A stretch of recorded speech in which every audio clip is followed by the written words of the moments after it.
Hello दोस्तों, मैं हूं चरण कुमार और आप देख रहे हो मेरा चैनल एसआर कोचिंग सेंटर। जैसा कि पता है कि आज हम आपको चाल समय दूरी का ये सवाल कराने जा रहे हैं, जिसमें आप बहुत ही आसान तरीके से कर पाएंगे। इसमें एक्स का किसी प्रकार का कोई रोल नहीं होगा। इसमें आपको पता होना चाहिए चाल समय दूरी में time, distance and speed. Speed क्या होती है, समय क्या होता है और दूरी क्या होती है। मतलब चाल का मतलब ही क्या होता है। चाल आपकी किलोमीटर प्रति घंटा में भी हो सकती है, मीटर प्रति सेकंड में भी हो सकती है, मीटर प्रति मिनट में भी हो सकती है। तो इन तीनों को मिलाकर किलोमीटर प्रति घंटा का मतलब ही होता है क्या कि 1 घंटे में चली गई दूरी को चाल कहते हैं। मीटर प्रति सेकंड में चली गई दूरी को चाल कहते हैं और मिनट में चली गई दूरी को चाल कहते हैं। तो सीधी सी बात है, इन तीनों को जब मिक्स कर तो इसको बोल दिया गया एकांक समय में। क्या एकांक समय में चली गई दूरी को चाल कहते हैं। तो ये चीज हमेशा याद रखना कि चाल स्पीड बराबर क्या होता है, चाल बराबर दूरी बटे समय।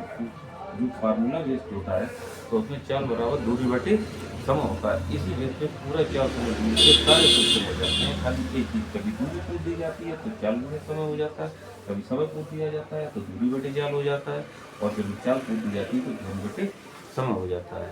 तो और दूसरी बात यह है कि हमेशा ना चाल का जो रेशियो होता है वो समय का हमेशा उल्टा होता है, और समय का रेशियो चाल का उल्टा होता है। तो जिसमें आपको ये सवाल जो आपको दिया गया है, इसको हम आपको करेंगे। एक निश्चित दूरी तय करने में ए बी को चाल का अनुपात कितना, 3:4 है। पहुंचने में ए बी से 30 मिनट जाना रहता है। तो इसमें हमने आपका पूछा क्या है, चाल ए और बी दो व्यक्ति हैं। इसमें पहले चाल 3 थी, फिर क्या हो गई, 4 हो गई। ठीक है ना। अगर चाल का रेशियो 3:4 है तो समय का रेशियो क्या होगा भाई, समय का रेशियो होगा 4:3। ठीक है ना। मतलब पहले जब वो 3 की चाल से चल रहा था तो उसे समय कितना लग रहा था, 4 मिनट। मतलब जब चाल धीमे होगी तो समय ज़्यादा लगेगा, और चाल तेज होगी तो समय कम लगेगा।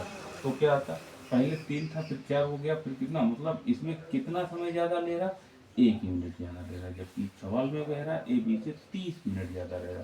तो 1 यूनिट की वैल्यू कितनी है, 30। तो बोला ए द्वारा तय की दूरी दिया ज्ञात कीजिए। तो एक द्वारा तय की दूरी कितनी है, दूरी बराबर 4 गुणे समय।